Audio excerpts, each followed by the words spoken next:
Doctor Shafiqur রহমানের নেতৃত্বে নতুন বাংলাদেশ বিনির্মাণ হবে এবং সেই বাংলাদেশ বিনির্মাণের ক্ষেত্রে আমরা কাজ করব সেই প্রত্যাশা ব্যক্ত করছি।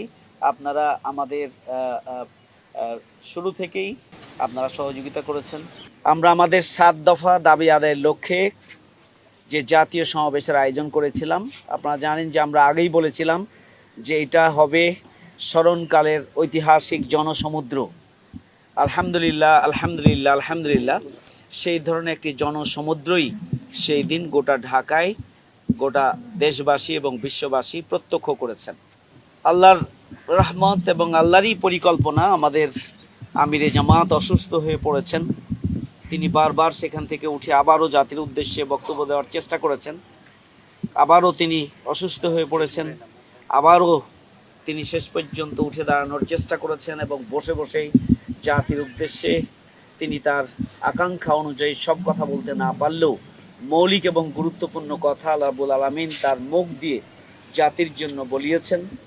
আমরা বিশ্বাস করি যে আমরা যে উদ্দেশ্য নিয়ে আমরা এই আয়োজন করেছিলাম সেই উদ্দেশ্যকে সামনে রেখে আমিরে জামাতের যে সমাপনী সভাপতির বক্তব্য, সেটা গোটা জাতির মধ্যে একটা আলোড়ন তৈরি করেছে এবং গোটা জাতিকে আশান্বিত করেছে এবং নতুন করে স্বপ্ন দেখার একটা সুযোগ করে দিয়েছে।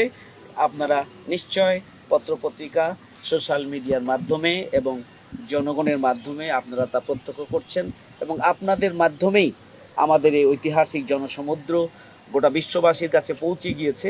এই জন্য আবারও সাংবাদিক হিসেবে যারা দায়িত্ব পালন করেছেন তাদেরকে আমরা আন্তরিকভাবে কৃতজ্ঞতা জ্ঞাপন করছি। আমাদের আমিরে জামাতের বাস্তবায়ন কমিটিতে নির্দেশনা ছিল সমাবেশ শেষ হওয়ার সাথে সাথে পুরো মাঠকে পরিষ্কার করতে হবে। আমরা চেষ্টা করেছি সেই দিন থেকে। আমাদের ডক্টর শফিকুল ইসলাম মাসুদ সহ এখানে ইয়াসিন আরাফাত রয়েছেন, পানি ও স্যানিটেশন বিভাগের দায়িত্ব ছিল। আমাদের ডক্টর শফিকুল ইসলাম মাসুদের টোটাল ডেকোরেশন এবং স্টেজ ম্যানেজমেন্ট সহ যে দায়িত্ব ছিল, ওনারা ডক্টর শফিকুল ইসলাম মাসুদের নেতৃত্বেই আমাদের এখানে ডক্টর অ্যাডভোকেট হেলাল উদ্দিন সহ স্থানীয় নেতৃবৃন্দ, আমাদের শ্রমিক কল্যাণ ফেডারেশনের নেতৃবৃন্দ ছিলেন। তারা পুরো মাঠটি এক দফা পরিষ্কার করেছেন। বিশেষ করে ঢাকা বিশ্ববিদ্যালয়ের যে রোড সেটি পরিষ্কার করেছেন এবং এইদিকে বাইরের যে রাস্তা রমনা পার্ক সহ পুরো মাঠের চারিদিকে সেটি পরিষ্কার করেছেন। মূল মাঠও পরিষ্কার করেছেন এক দফা। কিন্তু আপনারা জানেন যে এখানে তো প্রতিদিনই সন্ধ্যায় শত শত মানুষ এখানে আসেন এবং রাতভর এখানে আড্ডা দেন, সারাদিন লোক থাকেন, জনগণ থাকেন। আবারও আমরা দেখছি যে এটা কিছুটা হলো আবারও অপরিষ্কার হয়েছে। আমরা আজকে গতকালকেও এখানকার পরিষ্কার পরিচ্ছন্নতার অভিযান চলেছে, আজকেও সকাল থেকে এটার কার্যক্রম চলমান।